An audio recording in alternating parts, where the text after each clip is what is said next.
Hai guys, Assalamualaikum warahmatullahi wabarakatuh. Hari ini channel Alessa Dereded ingin menjelaskan atau ingin sharing ya tentang GCS. Soalnya GCS di sini suka keliru kita dalam penilaian GCS. Bagaimana caranya agar kita menentukan GCS itu dengan tepat dan benar. Gitu ya. Jadi sebelum saya bahas, jangan lupa subscribe, like, komen, serta share video ini ya. Biar tidak ketinggalan berita yang atau tidak ketinggalan video-video yang terbaru dari saya. Oke, saya kasih waktu buat subscribe. Oke, kita langsung saja ya. Saya akan menjelaskan tentang ini dulu tabel dari GCS. Nah, GCS di sini mempunyai ada 3 yang harus dicek ya. Yang pertama mata, yang kedua verbal, yang ketiga itu adalah motorik pergerakan. Gitu ya. Di sini juga ada yang pertama itu yang kita harus periksa itu adalah matanya. Eyes di sini adalah mempunyai 4 tingkatan, di mana tingkat 1 itu tidak membuka mata atau tidak ada respon. Yang kedua itu buka mata dengan rasa nyeri, dirasa nyeri ya. Yang ketiga itu membuka mata dengan perintah suara, saat dipanggil baru membuka mata. Terus yang keempat itu adalah membuka mata dengan sendiri, gitu ya. Terus di verbal di sini adalah dia bagaimana cara dia berbicara. Ada mempunyai 5 tingkatan. Yang pertama tidak bersuara, nilainya 1. Menggerang 2. Kata-kata tidak sesuai atau tidak tepat 3. Terus yang bingung atau berbicara kacau 4. Dan berorientasi dapat berbicara dengan siapapun, itu nilainya 5. Gitu ya. Terus yang terakhir ini kita harus mengukur atau menentukan motoriknya, pergerakan pasien. Yang nilai dimana nilainya motorik itu ada 6. Yang pertama itu nilai 1 adalah tidak ada pergerakan. Yang kedua ada ekstensi abnormal. Yang 3 fleksi abnormal. Yang keempat itu menjauhi dari pusat nyeri. Yang keempat itu dapat menunjukkan tempatnya nyeri di sebelah mana. Terus yang keenam itu adalah mengikuti perintah. Gitu ya. Ini adalah buat pasien-pasien yang penurunan kesadaran. Gitu ya. Jadi yang poin pertama ini kita harus menilai dari matanya. Yang kedua itu dari verbalnya, yang ketiga itu dari motoriknya. Gitu ya. Kita langsung saja lanjut ke soal. Soal nomor 1. Anak R berusia 16 tahun dibawa oleh keluarga ke rumah sakit dengan keluhan penurunan kesadaran. Setelah dilakukan pemeriksaan, membuka mata dengan rangsang nyeri. Matanya ya dengan rangsang nyeri. Terus suara menggerang dan gerakannya itu menjauhi nyeri gitu. Dari kasus di atas, berapakah nilai GCS pada anak R? Yang A 6, yang B 7, yang C 8, yang D 9. Oke. Ya. Kita jangan sampai lengah atau cara menentukan satu aja kita salah menentukan. Entah itu dari matanya, verbalnya, atau motoriknya, kita akan salah dalam penilaian GCS. Yang pertama itu kita harus melihat dari matanya. Dimana di sini matanya itu membuka matanya dengan rangsangan nyeri. Rangsangan nyeri itu ada nilainya 2. Ya, tambah ya.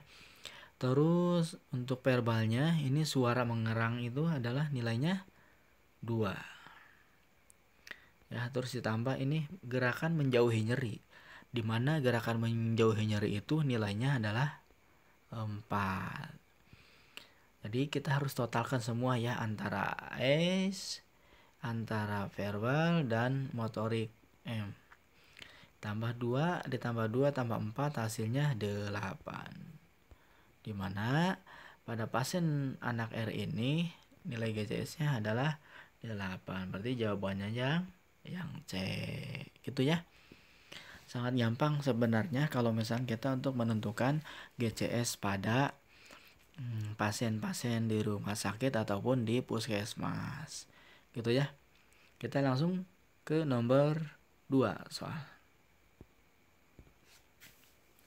Soal nomor 2, anak Y dirawat di ruang ICU. Tuan Y dirawat di ruang ICU dengan keluhan tidak sadar. Setelah dilakukan pemeriksaan tingkat kesadaran, ditemukan pasien tidak bisa membuka mata, tidak ada responnya. Terus yang kedua tidak bersuara, tidak ada respon juga. Yang ketiga itu adalah ekstensi abnormal, gitu ya. Ada fleksi abnormal, ada ekstensi abnormal. Di sini dari kasus di atas, berapakah nilai GCS pada Tuan Y? Nah, yang A 3, B 4, C 5, dan D 6. Kita langsung satu-satu aja ya untuk menentukannya. Yuk langsung saja. Ya, di sini dia tidak bisa membuka mata. Tidak bisa membuka mata itu adalah tidak ada respon, nilainya 1. Terus yang kedua buat verbalnya tidak bersuara, nilainya juga 1. Oke, dan di motoriknya ekstensinya abnormal. Ekstensi abnormal itu adalah nilainya 2. Gitu ya. E-nya 1, V-nya 1, dan M-nya 2. Nilainya 1 tambah 1 tambah 2 adalah 4. Jadi pada pasien Tuan Y nilai GCS-nya adalah 4, yang B. Gitu ya. Oke. Coba nanti kita lihat lagi benar nggak tidak bisa membuka mata, tidak bersuara, dan ekstensi abnormal. Pertama, di sini S-nya tidak bisa membuka mata, nilainya 1. Terus tidak bersuara 1, dan ekstensi abnormal 2. Jadi totalnya adalah 4, sesuai ya dengan yang di soal. Jadi jawabannya yang benar itu adalah yang B. Oke, udah dipahami sampai saat ini? Oke ya, harus paham. Dan harus ingat poin-poinnya. E itu berapa, M itu berapa, dan P itu berapa. Oke, kita langsung lanjut ke soal berikutnya. Soal nomor 3. Anak P berusia 15 tahun dengan keluhan tidak sadar sejak 1 jam sebelum masuk rumah sakit. Dia dibawa oleh keluarga. Pada saat pengkajian didapatkan hasil pemeriksaan pembuka mata dengan dirangsang nyeri. Ini ya. Bicara tidak sesuai atau tidak jelas dan fleksi abnormal. Dari kasus di atas, apakah tingkat kesadaran anak P ya?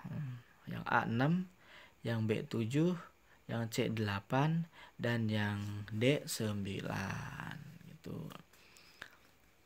Oke.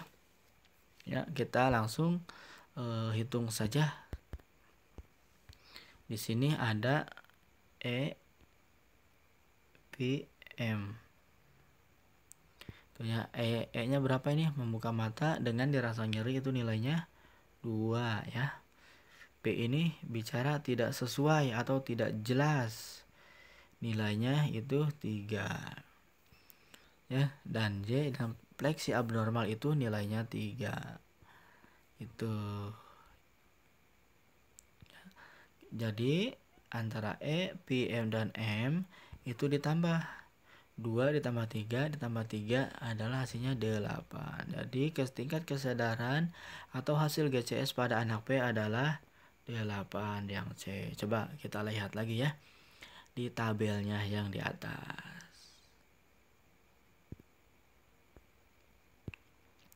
Di sini yang E-nya adalah membuka mata dengan dirasa nyeri 2. Terus kata-kata tidak sesuai atau tidak tepat 3. Dan D ini adalah fleksi abnormal 3. Jadi 2 tambah 3 tambah 3 hasilnya 8. Benar ya? Dengan apa yang tadi kita jelaskan. Gitu nih. Berarti hasilnya itu adalah yang C jawabannya. Oke, begitu saja ya. Sangat gampang untuk penentuan GCS gitu ya. GCS, karena penentuan nilai GCS tersebut kita harus beraturan. Pertama yang E dulu, yang kedua yang P dulu, yang ketiga adalah yang motoriknya. Begitu ya. Jadi harus hati-hati.